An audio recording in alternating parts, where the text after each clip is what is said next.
Well, I guess it's been kind of a busy day.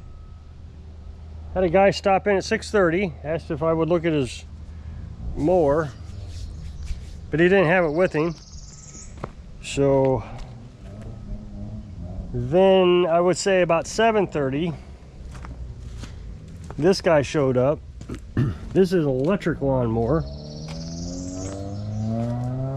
There's not much I can do with these because they sell them so cheap that if the battery and the charger are good, you really can't do much to it. I mean, could have been a fuse or something simple, but this one needed a new motor, electric motor. He hit something with it and there's quite a bit of wobble in it, so the magnets are broke and feels like the bad bearings, although it's magnets getting in the way is what it is. So didn't make any money off this one. Pre-diagnostics,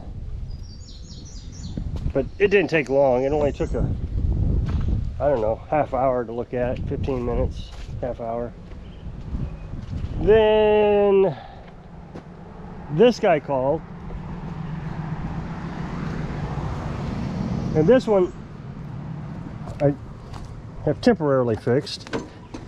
The gears on the steering was slipping really bad, and it's missing a bolt, and then they hit something after. If the bolt would have been there, it wouldn't have damaged it, but since the bolt was not there, when they hit a wall, or he said he hit a rock wall, then that bent the gear plate. So I've ordered some new gear plates, and he wants this serviced, and we picked it up, so we'll get the pickup and delivery fee. He got his own service kit, which that's fine, we can use that. I don't usually use John Deere parts, but if that's what he wants to use, it's just crazy expensive. Then we got the starter for this one. So I mean, that was a 3-minute job. That didn't take long. 2 bolts and well, 3 bolts, 3 nuts I should say. Didn't take long at all, and absolutely wings over now, so that's great. So all we need on this one now is a carburetor and change the oil filters. On this one I'm going to have to do, I don't know, I think I'm going to have to cut my prices on this. I'm sure he would pay whatever I asked for, but he is a significant person in this town, and I think if I don't know, he set a price, and I've kept him apprised of every piece of whatever. I've told him the price for everything. And the last text message I got was, keep going, it's cheaper than buying a new one. And I said, okay. The problem is I don't think it's worth it, but that's beside the point. So I kept going. I bought the carburetor, and of course we picked that up, so there's supposed to be a pickup and delivery fee, and then this, we got to do a service on it. We got to change the oil and all the filters, so it's going to exceed his max price. Since he said to keep going, it's not going to exceed it by much, but it's going to exceed it.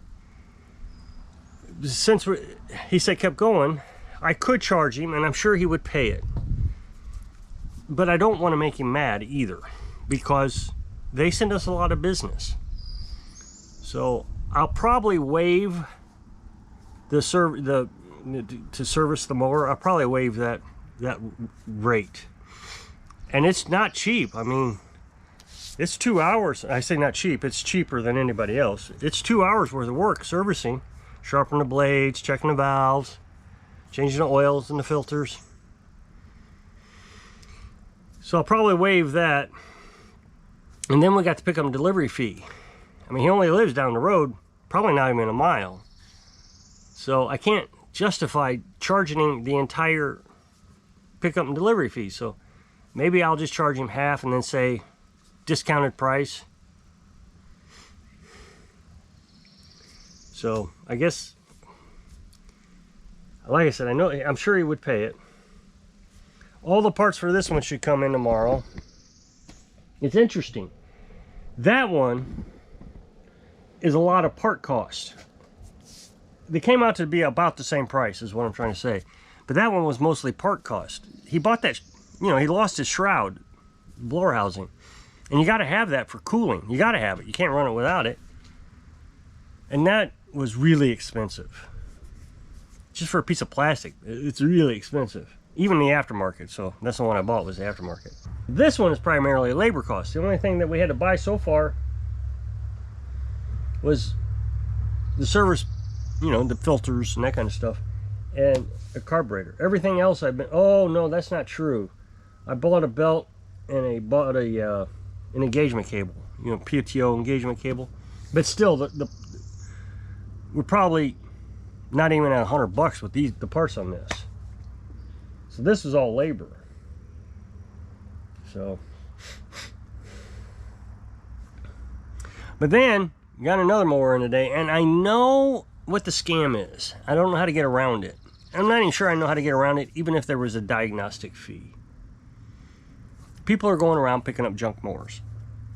So that guy called at 6:30 this morning and says, I got a mower. And I said, yeah, sure, bring it over.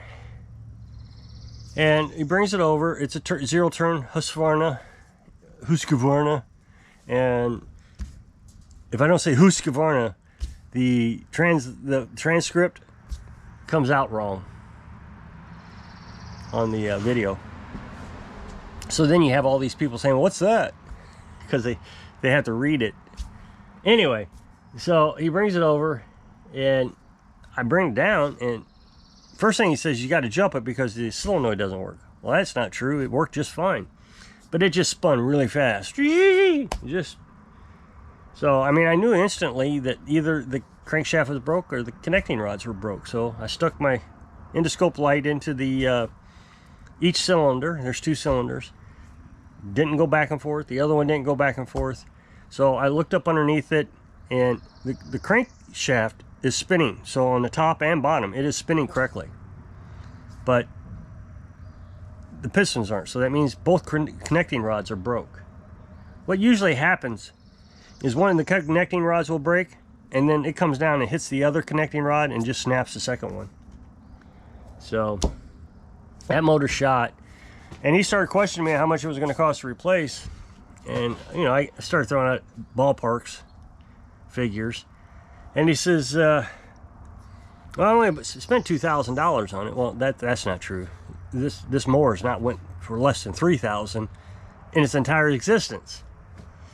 Even if they would have been running a year-end sale or, you know, a clearance sale, they wouldn't have knocked off that much money. $1,000, knock off $1,000. So he didn't say the right price. So I'm pretty sure it was just something that he picked up off the side of the road. I was hoping I could fix it. Of course, I don't charge diagnostic fees. I don't think they know that. So what they think is well, he doesn't charge a lot. So I can just take it over there. He can tell me what's wrong with it, and I'll come pick it up and then fix it myself.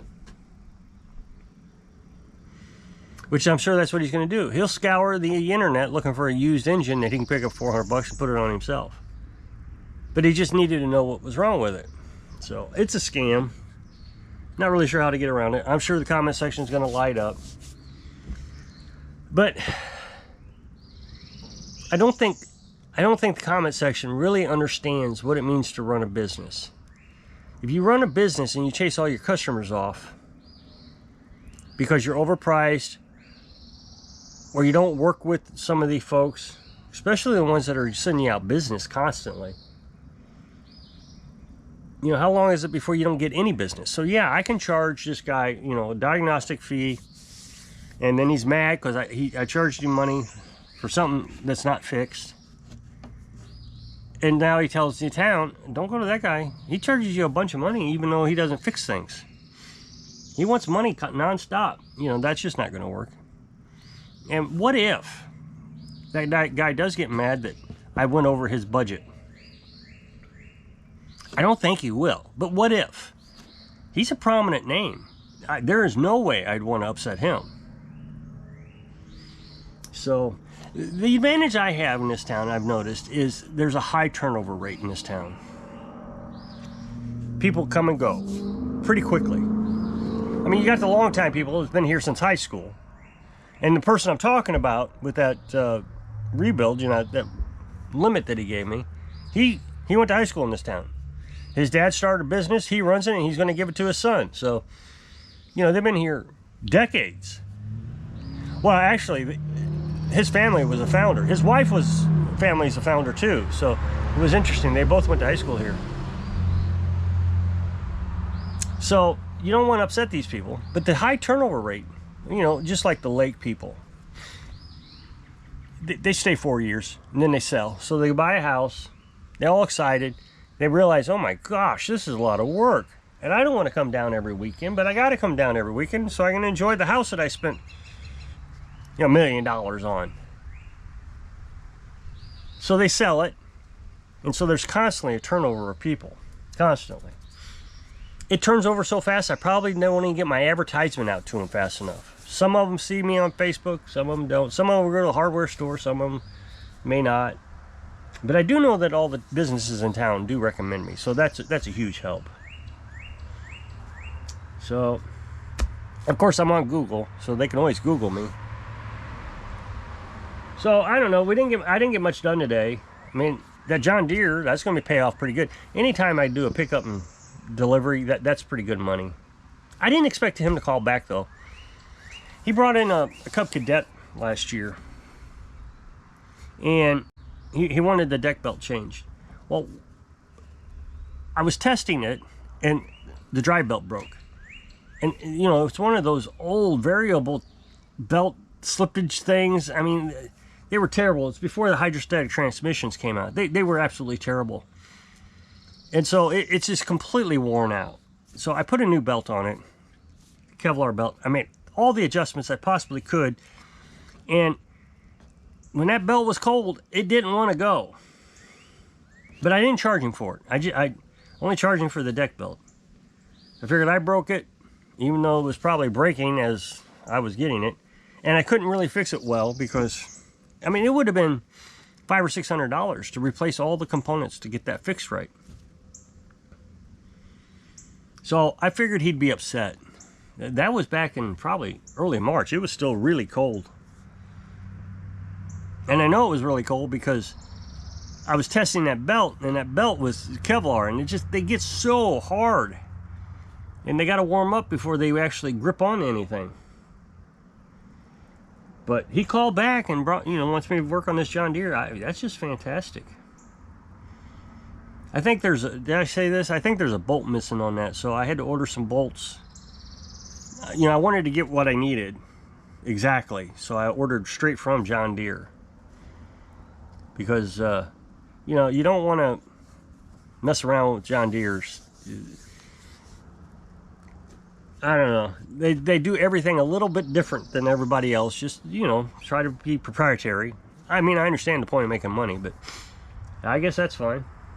So hopefully tomorrow I can get this one tore into, get the carburetor changed out, change the oil, the belt, and the PTO, and get this one out of here. I hope there's nothing else wrong with it. There's a lot wrong with it. This is the one that had the stuck valve, so I'm sure it's carburation now. I mean, it's got to be carburation. It is what the issue is. And then that other one that I just put the starter on, that should be done tomorrow or the next day. The carburetor's coming in tomorrow. Same with this one, but I don't know if I have enough time. This one's going to take a lot of time to get going. And then the John Deere, you know, parts won't be here until Friday or Monday. So, well, I guess I'll jump off here. So if you'll click this up next box to take the video over to my other channel, I'll really appreciate it. Go check it out. So I hope this video inspires you. I don't know, stay busy or learn how to run a business so you can live your dreams. Thanks for watching.